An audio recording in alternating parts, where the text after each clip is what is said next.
Say hello to Michael Schrader. Hi, Michael. How are you? Oh, I'm doing okay. Just got your coffee? You're all set. Got my coffee today. The last time I had one of these, I wasn't allowed to have coffee because I had to have a procedure, and that was just torture. I never tasted coffee in my life, but I love the smell of coffee. My parents always making coffee, chugging it down all day, and I love the smell. I just never tasted it, though. It was more out of necessity. Because I was 18, I had a class at 7:30 in the morning. I had thermodynamics, which is a really complicated subject anyway. And it was somebody who was teaching it English was not their first language. So it was like, man, I got to have something to stay awake in this class. And once I start drinking it, that's it. I mean, I converted, a lot of other people into coffee drinkers. Well, I'm the odd duck in this because everybody drinks coffee. Around here, too. We got coffee machines. We got everything. I just don't drink it. Michael Schrader is here because he is running for the 4th District Alder seat, which is coming up in the election April 7th, which is a Tuesday, obviously. Why did they pick Tuesday? Why is that Tuesday? Not Wednesday, the middle of the week, not a weekend when everybody's off from work. What made the first people pick Tuesday for election? It must have been something. I haven't. Maybe they were running out of... Are you going to change that if you're older? I don't have any change over election days. Okay. I've seen them on like Saturdays and stuff like that too, though. Okay, let's give a little background for people that don't know Michael Schrader. 9 kids, 9 grandkids. Yes. Whoa, okay. Give us some of your background here. Civil engineering, and you're also a teacher. Well, I was a teacher. Okay, well, yeah. Yeah. Move a little closer. I want to hear everything you have to say there. Go ahead. Well. What's civil engineering, for one thing? Civil engineering is infrastructure. So we do freshwater, we do wastewater, we do roads, we do buildings. So everything that brings you life and makes your life better, that's us. We do all of it. So where do you work if you're a civil engineer? Who hires you? Well, city, states, governments? Governments do, and consultants do. Okay. Is it a fun job? Everything you always wanted to do in your life? I've been wanting to be a civil engineer since I was like 4 years old. Really? You wanted to build, huh? Well, yeah, what I would do is I go down to my basement and I'd make cities. And I'd even make buildings out of like construction paper and lay out the entire city. I even made little freeways out of my Hot Wheels ramps. Did you have an erector set? I did have an erector set. Yeah, every kid had an erector set. And the only restriction was I had to keep my city underneath the ping pong table because if I had urban sprawl, the tornado, being my father and the size 14s, would come and wreck that part of the city. So it kind of taught you a little bit about urban planning too. There was a video game back in the many years ago, and it was called Sim City. Yes. You remember that? We had to build a city, and then things came through and destroyed it, like Godzilla, Rodan, whatever. But yeah, that's SimCity. That was kind of a fun game. So you got a bachelor, you've got a bachelor's degree, you got a master's degree, and a PhD in civil engineering. Correct. Now, where's Wayne State? Right smack in the middle of Detroit. Okay. So you went to the University of Missouri, University of Tennessee. You were a volunteer in Tennessee, and Wayne State. Where are you from originally? Missouri, St. Louis. Okay, wow. So the University of Missouri is in the middle of the state. It's show me state. Yes, because we're stubborn. They got to show me. That's exactly how they got their name, though, is because back in the late 1800s, one of the congressmen was like, you got to show me that this is going to work. Yeah. And it's because we got a lot of Germans. Show me. So we're skeptical. We view the world with a little bit more skepticism on there. Now, also, St. Louis was the big drop-off point before heading out west back in the 1800s. We see out west today, and, in big cities and everything. Back then, they didn't know what was out there. There were no paved roads, nothing. And the big kickoff state was, the big city was St. Louis. Well, St. Louis, their problem was, and I see this in right now, they didn't want change. So when the railroads came calling, they were controlled by all the steamboat people. And they said, we don't want to change anything. Take your stinking railroads and go someplace else. So Chicago became the transportation hub. All the railroads end in Chicago. Is that why? Yeah, that's exactly why. And that's the connection between the watersheds. Everything goes through Chicago. If you go east and west on the major interstates, you have to go through Chicago. If you take a train, you have to go through Chicago. It's where the eastern and the western railroads meet. Everything goes through Chicago because St. Louis was like, no, we're good. You know, we don't need to change anything. We're happy with everything the way it is. We are a great city. And since then, it's just been on this decline.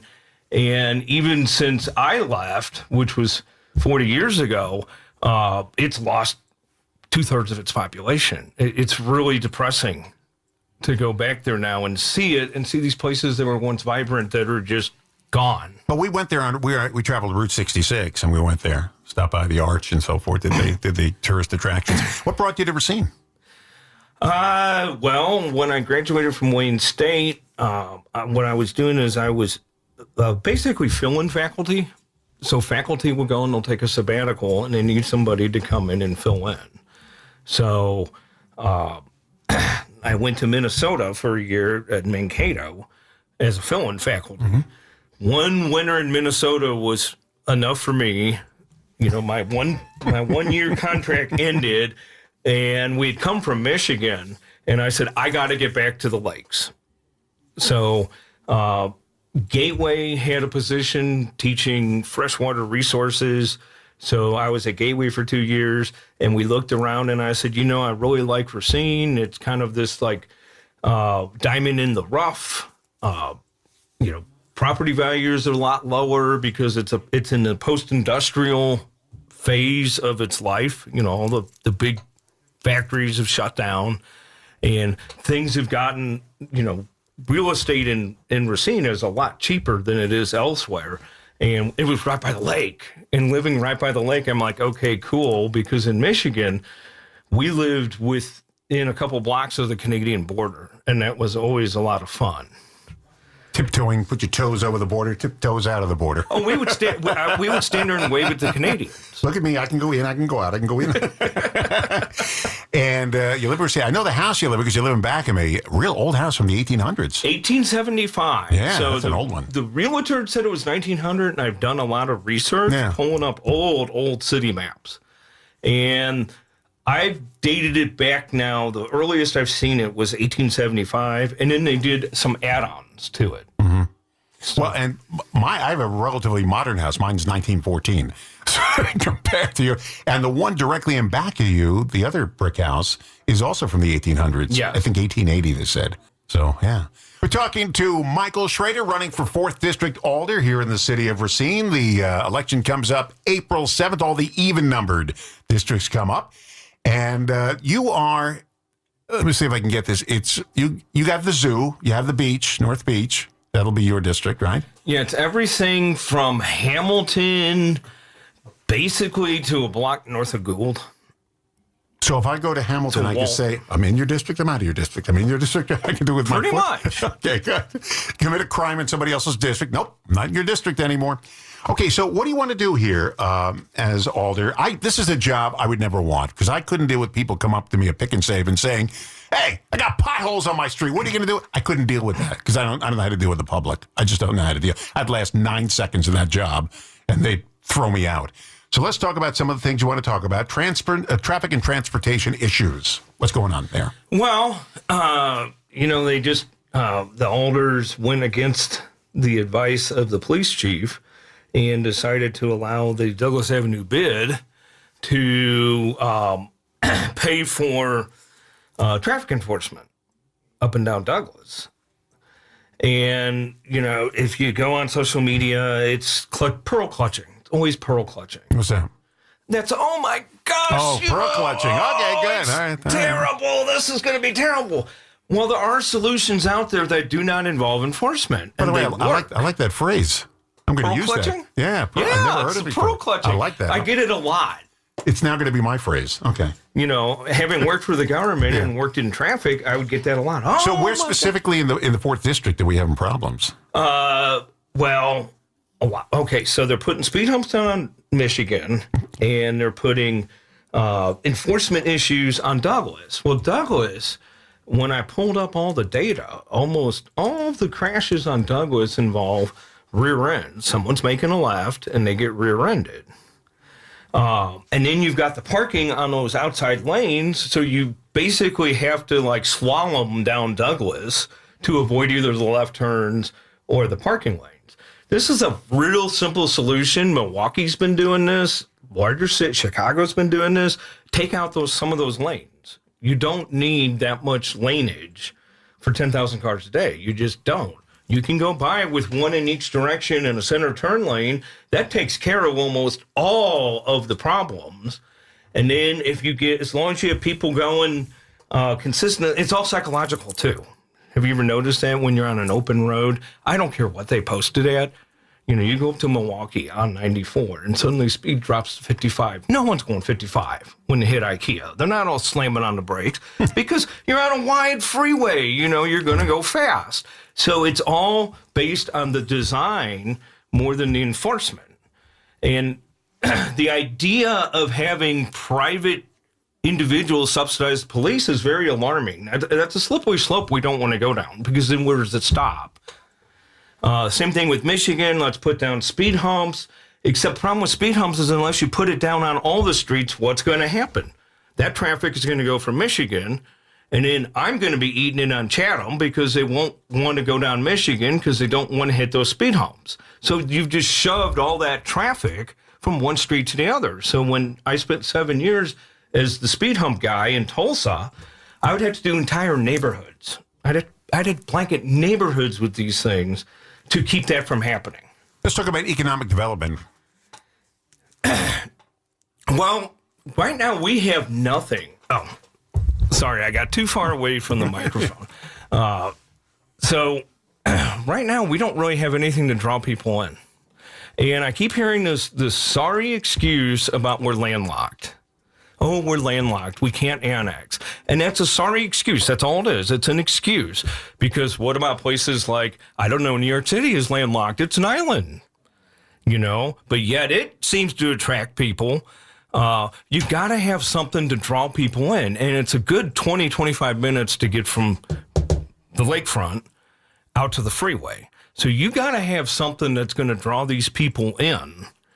And you know, we've just heard this, 443 jobs at UNFI are going away, my son being one of them.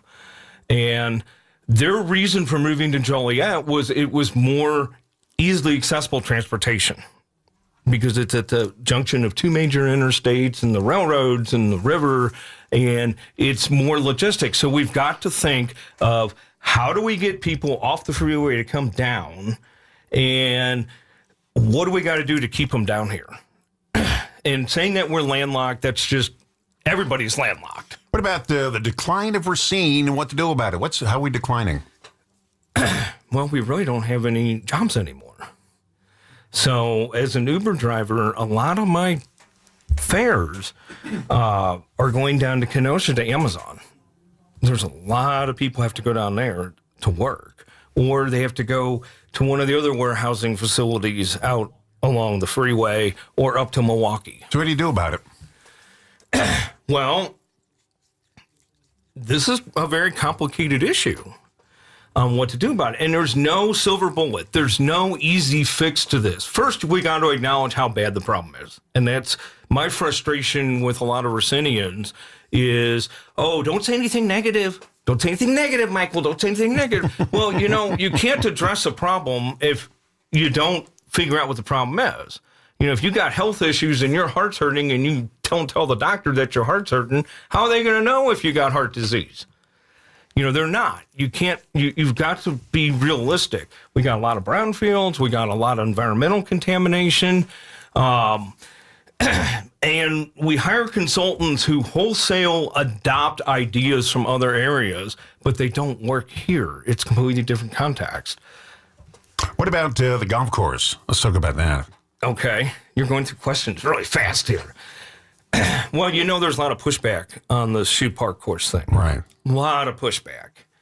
No, that's up by the lighthouse, right across the street from the lighthouse. No, that's all right. It's up. It's actually in Wind Point, but it was given to the city of Racine as a park. And now they want to upgrade it and make it like the third best public golf course in the world. We've already got like other golf courses for people to play at. So to do that, that means ripping down trees, completely redoing things, and there's a lot of pushback. And when I'm hearing members of the council twisting themselves into pretzels, and maybe they should open a pretzel stand at City Hall. You know, they get offended that I call them the clownsole a lot, but when you twist yourself into these logic nonsensicals, then maybe you know, accept some responsibility. But they're twisting themselves to say, oh, we need this, we need this. No, you don't. And your own constituents have said, we don't want this. So if your constituents, and you're getting a lot of blowback on this, maybe it's time to put it on pause.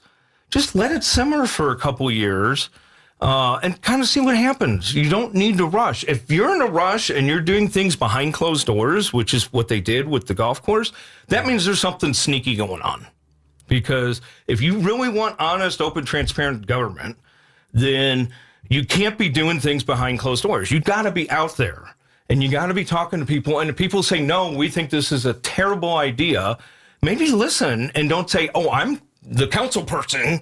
I'm smarter than you. And it's just, what I see is a disconnect between the city council and the people who live here. The city council doesn't respect their voters. They act like they're much more intelligent. We got elected. Okay, big deal. That doesn't mean that you're smarter. It just means you got elected to a position for who knows why. But don't talk down to the other people. Don't talk down to me. Don't talk, I'm just a dumb Uber driver. That's why I tell people, I'm just a dumb Uber driver. Don't talk down to me. Don't talk down to other people. We're not stupid. Listen to what we have to say. Like, for example, when I started running, one of the complaints I heard was, remember they had the temporary four-way stops at Elm and Gould. Okay. Yeah. Not Elm, Erie. Erie and Gould, yeah. And that solved a really big problem because when you pull out of Erie, you can't see because the building's in the way. Right. Okay. So the neighbors asked my competitor if they could keep the signs up, and he took them down. And it's like, these are the people who live next to you saying, please do this, No, I'm not going to do this. I'm not going to do this at all. I'm going to do just the opposite of what you want because I'm smarter than you. And that's needed a four-way stop for years because it same with Erie and High Street is another one where you physically cannot see coming out of there and you basically take your life in your hand. I'll give you a 30-second free commercial. 30 seconds. Why should we vote for you? Because I would bring change. And I'm open, and I'm open. I'm not going to run from public debate, public discourse.